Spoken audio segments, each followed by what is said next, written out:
ជំរាបសួរពុកម៉ែបងប្អូនថ្ងៃនេះខ្ញុំបន្តធ្វើមុខម្ហូបសុខភាពមុខម្ហូបមួយមុខនេះគឺជាមុខម្ហូបឆាល្ពៅជាមួយនឹងសាច់ជ្រូកនិងផ្សិតចំបើងបងប្អូន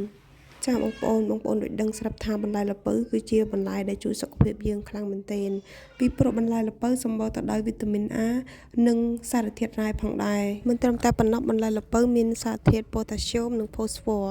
សារធាតុទាំងនេះគឺជួយកាត់បន្ថយការរលាកនិងផ្ដល់សំណើមដល់ក្រពះមិនត្រឹមតែប៉ុណ្ណោះគឺជួយដល់ប្រព័ន្ធភាពស៊ាំរបស់មនុស្សយើង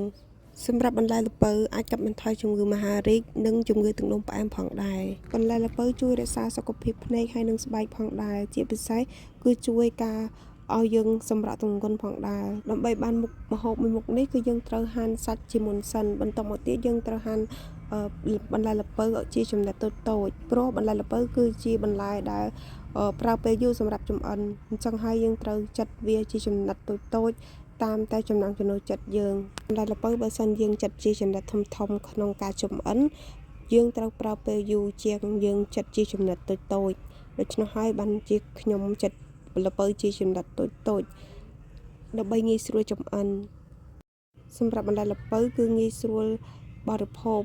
ជាពិសេសគឺតម្រូវការសម្រាប់មនុស្សចាស់ហើយនិងកូនក្មេងព្រោះបន្លែល្ពៅវាជាបន្លែទុនហើយមានជាតិសរសៃបន្ទាប់មកទៀតយើងដាក់ខ្លាញ់ខ្ទះឲ្យក្តៅយើងចាក់ខ្លាញ់ចូលពេលខ្លាញ់ក្តៅយើងត្រូវចាក់ខ្ទឹមចិញ្ច្រាំចូលដើម្បីយើងបំពងខ្ទឹម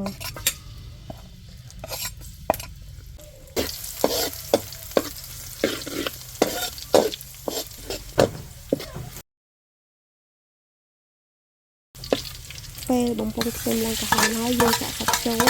ហើយឆាវាសាច់ជាថ្មីដើម្បីឲ្យសាច់នឹង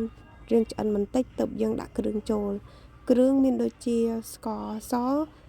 ទឹកត្រីប៊ីចេងហើយនឹងទឹកប្រេងខ្យងហើយនឹងម្សៅស៊ុបរ៉ូឌីផងដែរសម្រាប់ប្រភេទសាច់គឺខ្ញុំបានដាក់លាយជាមួយនឹងសាច់ខខ្ញុំដែលសល់ពីល្ងាចព្រោះអីខ្ញុំអត់ចង់ខ្ជិះទេអញ្ចឹងហើយខ្ញុំដាក់លាយសាច់ស្រស់ហើយនឹងសាច់ខដែលនៅពីល្ងាចអញ្ចឹងណាបងប្អូនបន្ទាប់មកទៀតយើងកូរឲ្យសព្វចូលជាតិគ្នាព្រោះសាច់ជ្រូកជាមួយនឹងខគឺចូលជាតិខ្លាំងណាបងប្អូនដូចខ្ញុំមកបរិភោគទៅហើយយើងលួចកុំភ្លេចលួចអំបិលបន្តិចផងបន្ទាប់មកទៀតបើខ្ញុំចាក់បន្លែល្ពៅចូលព្រោះបន្លែល្ពៅយើងត្រូវប្រើពេលយូរក្នុងការចម្អិនយើងចាប់ផ្ដើមកូរចុះកូរឡើងឲ្យសព្វយើងមើលថាឲ្យវាសព្វហើយចូលជាតិសាច់ជាមួយនឹងបន្លែល្ពៅយើងកូរទៅវិញទៅមកហើយយើងត្រូវពិនិត្យមើលភ្លើងផងបងប្អូនខ្លាចភ្លើងលើរត់ទៅវាឈាមផ្សែងភ្លើងឬក៏ភ្លើងឆេះខ្លាំងពេកក៏អត់កើតដែរបងប្អូនយើងត្រូវមើលភ្លើងមើលទៅមកល្មមអញ្ចឹងណាបងប្អូនបន្ទាប់ពីកូរចុះកូរឡើងរួចរាល់ហើយយើងមើលថាល្ពៅយើងរាងត្រង់បន្តិចហើយយើងចាក់ទឹកចូលដើម្បីរំងាស់ល្ពៅឲ្យទន់យើងទុករយៈពេល5ទៅ6នាទីដើម្បី